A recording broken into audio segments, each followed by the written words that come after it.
क्योंकि राजस्थान में हर 5 साल में सत्ता बदलती है। लेकिन इस बार जिस कहा से कांग्रेस ने बड़ा ऐलान किया है कि इस बार कांग्रेस फिर से राजस्थान में सरकार बनाने जा रही है, जबकि भारतीय जनता पार्टी से प्रधानमंत्री मोदी समेत बड़े बड़े नेता केंद्र की तरफ से भी, और यहां पर बात की जाए तो जिसका से चुनावी मैदान में भी बड़े नेताओं को टिकट मिले हैं, तो उसके बाद कितना माहौल बदला है राजस्थान को लेकर, इस पर कुछ महत्वपूर्ण आंकड़े सामने आ रहे हैं। तो राजस्थान का क्या सियासी गणित बन सकता है, इस पर कुछ महत्वपूर्ण आंकड़े सामने आ रहे हैं। तो राजस्थान को लेकर क्या कुछ आंकड़ा है, जो आंकड़े हैं वो काफी चौंकाने वाले सामने आ रहे हैं, जिसका से बड़े बड़े ऐलान किए गए हैं और बड़े बड़े सवाल भी सामने आ रहे हैं, जिसमें किस कार के आंकड़े बन सकते हैं।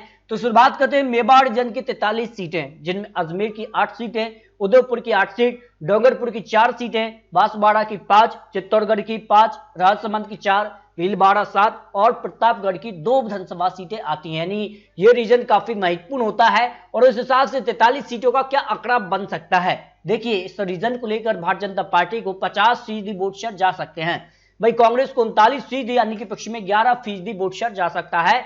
और 2018 में इस रीजन की अगर बात की जाए तो या 43 सीटों के लिए या कांग्रेस को 15 सीट, जबकि भारतीय जनता पार्टी ने 2018 में 24 सीटों पर जीत हासिल की थी, तब यहां पर कांग्रेस ने सरकार बनाई। लेकिन उसके बावजूद यहां मेवाड़ रीजन पर भारतीय जनता पार्टी की अच्छी पकड़ देखने को मिली थी और अन्य के पक्ष में 4 सीटें रही थी। बीटीपी पार्टी को 2 सीटें और 2 सीटें अन्य के पक्ष में रही थी, तो अन्य का भी यहां पर काफी दबदबा देखने को मिलता है। फिलहाल आंकड़े भारतीय जनता पार्टी को 26 से 30 सीटें मिल सकती हैं, कांग्रेस को 12 से 16 सीट और अन्य के पक्ष में 0 से 2 सीट की संभावना यहां पर दिखाई दे रही है।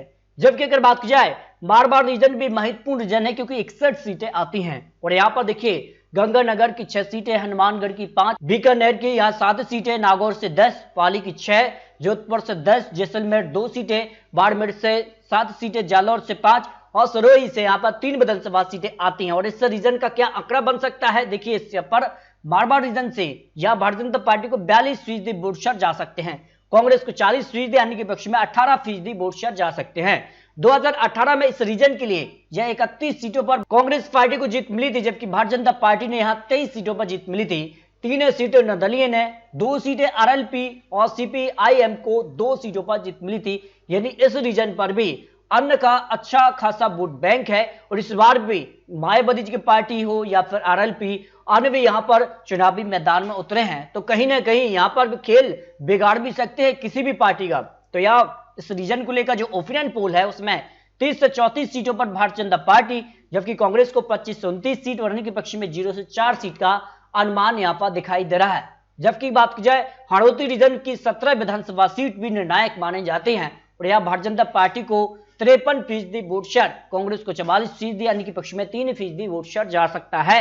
हाड़ौती रीजन के लिए 2018 में कांग्रेस को 7 सीटें जबकि भारतीय जनता पार्टी को 10 विधानसभा सीटों पर जीत मिली थी। इस बार भारतीय जनता पार्टी 9 से 13 सीट, कांग्रेस 4 से 8 सीट और अन्य के पक्ष में 0 से 1 सीट की संभावना यहां दिखाई दे रही है। जबकि अगर बात की जाए राजस्थान को लेकर डुडाड़ रीजन भी महत्वपूर्ण है, क्योंकि 58 सीटें आती हैं और जो सीवोटर के आंकड़े उस हिसाब से भारतीय जनता पार्टी को 46% वोट शेयर, कांग्रेस को 42% और अन्य के पक्ष में 12% वोट शेयर जा सकता है। उस हिसाब से आंकड़ों की बात की जाए तो 2018 में इस रीजन को लेकर यहां भारतीय जनता पार्टी को केवल 10 सीटों पर जीत मिली थी, जबकि कांग्रेस ने यहां पर एक तरफ 35 सीटों पर जीत हासिल की थी और अन्य के पक्ष में यहां 6 सीटें निर्दलीय ने, बीएसपी ने 5 विधानसभा सीटें, आरएलडी ने यहां पर 1 विधानसभा सीट पर जीत हासिल की थी। उस हिसाब से यहां पर भी त्रिकोणीय टक्कर देखने को मिल सकती है सीधे तौर पर जो अनुमान है। इस हिसाब से देखिए तो 2023 को लेकर जो आंकड़े हैं उसमें भारतीय जनता पार्टी को 31 से 35 सीट, जबकि कांग्रेस को 23 से 27 और अन्य के पक्ष में 0 से 2 सीटों का अनुमान दिखाई दे रहा है।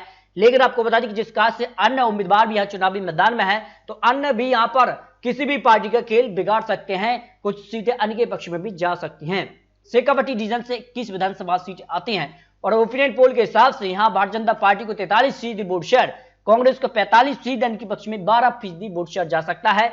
2018 में शेखावाटी रीजन से बीएसपी को 1 सीट मिली थी, जबकि कांग्रेस ने 17 सीट और भारतीय जनता पार्टी को 3 विधानसभा सीटों पर जीत मिली थी। उस हिसाब से जो ओपिनियन पोल है भारतीय जनता पार्टी को 8 से 12 सीट, जबकि कांग्रेस को यहां पर 9 से 13 सीट और अन्य के पक्ष में 0 से 1 सीट की संभावना सी वोटर के आंकड़ों के हिसाब से लगाई गई है। अगर बात की जाए तो राजस्थान की सभी 200 सीटों पर जो फाइनल आंकड़ा है उसमें वोट शेयर के मामले में भारतीय जनता पार्टी को 46% वोट शेयर जा सकता है।